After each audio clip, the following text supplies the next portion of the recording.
సమూయేలు గ్రంథం 5వ అధ్యాయం 24వ వచనంలో అద్భుతమైన రహస్యాన్ని, విజయ రహస్యాన్ని దావీదుకు దేవుడు జ్ఞాపకం చేస్తున్నమాట. కలిసి చదువుకుందాం. కంబలి చెట్ల కొనలను, అందరం కలిసి చదువుదామా? 2 Samuel chapter 5 verse 24. కంబలి చెట్ల కొనలను చప్పుడు వినగానే, చూడగానే కాదు వినగానే, చూడగానే కాదు వినగానే ఫిలిష్తీయులను హతము చేయుటకై యెహోవా బయలుదేరుచున్నాడు కనుక అప్పుడే నీవు త్వరగా బయలుదేరవలనని సెలవిచ్చును. Take your decisions by what you hear in the spirit. మళ్ళీ ఒకసారి చెప్తున్నా, నీ తీర్మానాలు ఆత్మలో నువ్వు ఏది వింటున్నావో దేవుని నుంచి దాన్ని బట్టి తీర్మానం చేసుకో. దేవుని సన్నిధి నీ తోడుగా వస్తుంది. Not by what you see.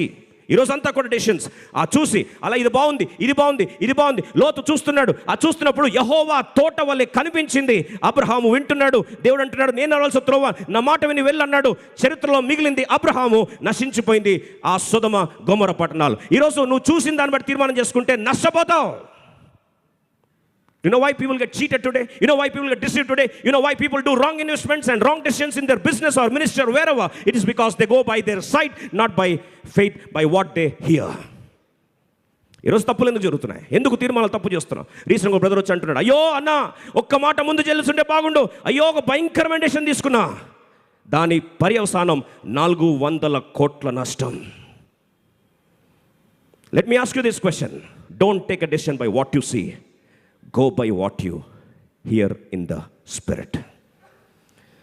దానికి వండర్ఫుల్ ఫార్ములా అనే దావీదు అంటాడు, కంబలి చెట్లు కదలిక వినగానే నువ్వు బయలుదేరు. ఎందుకంటే అప్పుడే యెహోవా బయలుదేరుతాడు.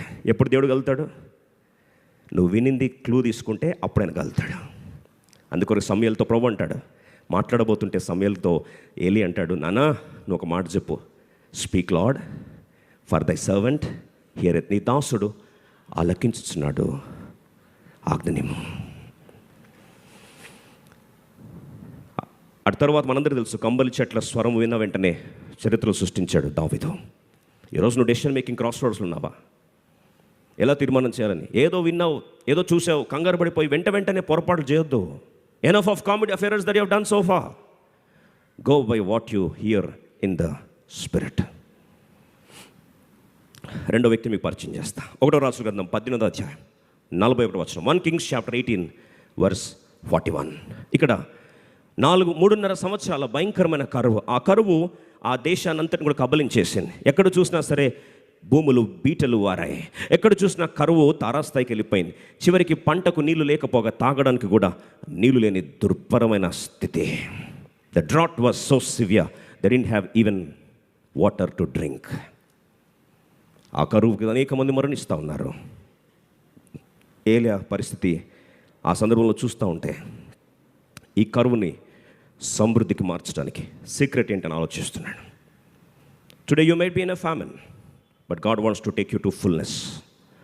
What is the secret from famine to fullness? What can change your life from barrenness to abundance?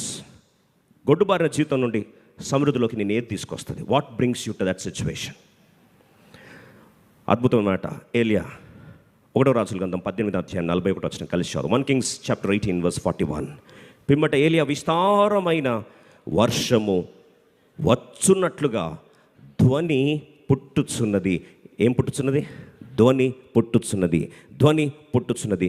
నీవు పోయి భోజనము చేయమని ఆహాబుతో చెప్పాను. ఏం వినిపిస్తుందంట? త్వరగా చెప్పండి.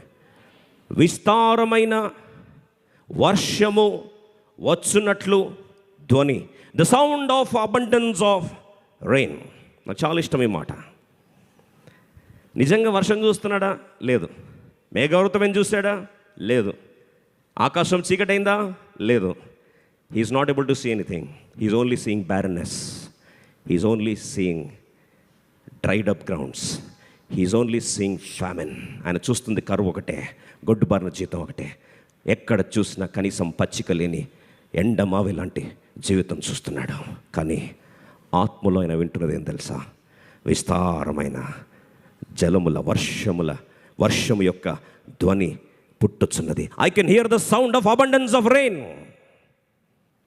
ఈరోజు ప్రియ సోదరి మరొకసారి జ్ఞాపకం చేస్తున్నా, నీ జీవితం గొడ్డుబారిపోయిందా? నీ జీవితంలో ఫలము లేని పరిస్థితులు ఉన్నావా? నీ జీవితంలో ఈరోజు ఏమి తోచని స్థితిలో ఎందుకు ఇలా అయిపోయిందంటే ఏలి అంటున్నమాట, I hear the sound of abundance of rain. ఈ మాట అనేసరికి ఆహాబ్ అన్నాడే, తూచిపో, ఏదన్నా ఉంటే ప్రూఫ్లు కనపడాలి, ఏం మాట్లాడుతున్నావు అని. అరే పోరా నాయన, మన భాషలో పోరా నాయన, ప్రచండమైన వర్షం, మోపైన వర్షం వస్తే కొట్టుకుపోతారా పో అంటే, మనోడు దేనికి వెళ్ళాడు తెలుసా? వెళ్ళి తినుచుండెను తాగుచుండెను అని.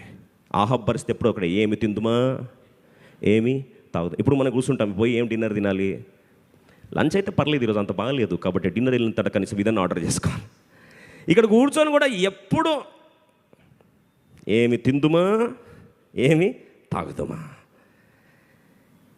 ఏలి అంటున్నారే, 3.5 సంవత్సరాలు నీ దేశ రాజరిక ఆర్థిక పరిస్థితి కుప్పగూలిపోయింది, స్టోరీ మారబోతుంది పో అంటే, నాకేం ప్రూఫ్ కనిపించట్లే. ప్రభు స్తోత్రం. రెండవ కదా, ఆహాబ్ అంటాడు నాకేం కనిపించట్లేదు అంటాడు. ఇప్పుడు పనివాడిని పిలిచాడు, రే వెళ్ళాడు, 2 కాళ్ళ మధ్యలో తలబెట్టాడు, ప్రార్థిస్తున్నాడు, నిస్సహాయుడుగా దేవుని వైపు చూస్తూ ఉన్నాడు. అన్నాడు, ఒకసారి మరకెక్కుపోరా, మరకెక్కి సముద్రం వైపు చూడరా, ఒకవేళ ఏం కనిపిస్తుందో చూసొచ్చి చెప్పురా అని పనుని పంపిస్తే వాడు మొదటిసారి వెళ్ళాడు. వెళ్ళి చూస్తే ఏమి కనిపించట్లేదయ్యా, వర్షం పడుతుంది ఒకసారి చూడుపో, మేఘం వస్తుందా చూడుపో అంటే there is nothing. First time పంపించాడు, ఏమీ లేదు. రెండోసారి పంపించాడు, ఏమీ లేదు. మూడోసారి పంపించాడు, ఏమీ లేదు. ప్రార్థన జీవితంలో ఎన్నోసార్లు ప్రార్థిస్తున్నావు, అలసిపోయావా, విరక్తి చెందావా, జవాబు ఇంకా రావట్లేదని చెప్పి విరమించుకుందాం అనుకుంటున్నావా? ఏలియా ప్రార్థన చేయడం ఆరంభించి పనివాడిని పంపిస్తున్నాడు. 3 సార్లు, 4 సార్లు, 5 సార్లు. కానీ 5 సార్లు పంపిస్తే రిజల్ట్ ఏమొచ్చిందండి? ఏమీ కనిపించట్లేదు. కానీ ఏలియాకి ఏమి వినిపిస్తుంది? విస్తారమైన వర్షము ధ్వని పుట్టుచున్నది. I can hear the sound of abundance of rain. 5వ పంపించాడు, 6వ పంపించాడు, మళ్ళీ వచ్చాడు. ఏం వింటున్నావు? ఏం కనిపిస్తుంది? ఏం కనిపిస్తుంది? ఏం కనిపించట్లే. ప్రియ సోదరి నీ జీవితంలో ఏవి కూడా పాజిటివ్ సైన్స్ ఏమీ కనిపించట్లేదా? 6 సార్లు ఎన్నిసార్లు ప్రయత్నించినా అక్కడ జీవితంలో ఏమీ మార్పులు కనిపించట్లేదా? అయితే ఆఖరిగా 7వ కూడా పంపించాడు. ఎందుకు అన్నిసార్లు పంపిస్తున్నాడంటే ఎక్స్పెక్టేషన్ ఉంది. ఏముందండి అక్కడ? ఎక్స్పెక్టేషన్, నిరీక్షణ ఉంది. నిరీక్షణ ఉంటే వెయిట్ చేస్తా, ఎదురు చూస్తా. ఎందుకు ఎదురు చూస్తావు? నీకేముంది? నిరీక్షణ ఉంది. రోమా 5:5 ప్రకారం ఏమని రాస్తుంది? ఈ నిరీక్షణ మనలను సిగ్గుపరచదు. This hope shall never put us to shame. ఇది మళ్ళీ ఎప్పుడు సిగ్గుపరిచేది కాదు. కానీ నిరీక్షణ ఎవరిలో అయి ఉండాలి? ఈ నిరీక్షణ క్రీస్తులో స్థిరమై ఉండాలి. అందుకొరకు ప్రభు అన్నాడు, అమ్మా నీ ఆశ భంగము కాదు, నీ ముందు గతి తప్పక రానే వచ్చును. నీ ఆశ భంగము కాదు. ఏలియా, నీ ఆశ భంగం కాదు. ఎందుకంటే నీ ఆశ చూచున్న దాన్ని బట్టి కాదు, ఆత్మలో నువ్వు ఏది విన్నావో దాన్ని బట్టి నువ్వు ఆశిస్తున్నావు. 7వ పంపిస్తే ఆయన వచ్చి అన్నాడు, అయ్యా మేఘం కనిపిస్తుంది, కానీ ఆ మేఘం ఎంత? చెయ్యంత ఉందయ్యా, జస్ట్ హ్యాండ్ సైజ్. ఈ చెయ్యంత మేఘం అంట, కొండంత వర్షం. నాకు ఎట్లా అనిపిస్తుందంటే విస్తారమైన మోపైన జలముల వర్షం యొక్క ధ్వని నాకు వినిపిస్తుంది. ఈ రెండికి సింక్ లేదే. వినేదేమో విస్తారమైన జలముల ధ్వని, వర్షము ధ్వని, కానీ చూసింది ఎంత? చెయ్యంత. ఈ చెయ్యంత నిరీక్షణ వస్తే మనం అయితే ఏం చేస్తాం తెలుసు? ఎక్స్పెక్టేషన్ చెయ్యంత పెరిగిందనుకో, ఉన్న చెయ్యిని నరికేసుకుంటాం మనం. ఎందుకు తెలుసా? మన భయం ఏంటంటే, వద్దులేండి ఇప్పుడే ఆశలు ఏదో పెరుగుతున్నాయి, ఆ నిరీక్షణ ఆశలు ఏదో ఎక్స్పెక్టేషన్ పెరుగుతున్నాయి, ఖచ్చితంగా నాకు తెలుసు దేవుడు ఎక్స్పెక్టేషన్ ఏదో ఏం చేస్తాడు, దాన్ని అడ్డగోలుగా దాన్ని కొలాప్స్ చేస్తాడు. కాబట్టి దాని బదులు ఎక్స్పెక్టేషన్ పెట్టుకోకపోతేనే మంచిదే.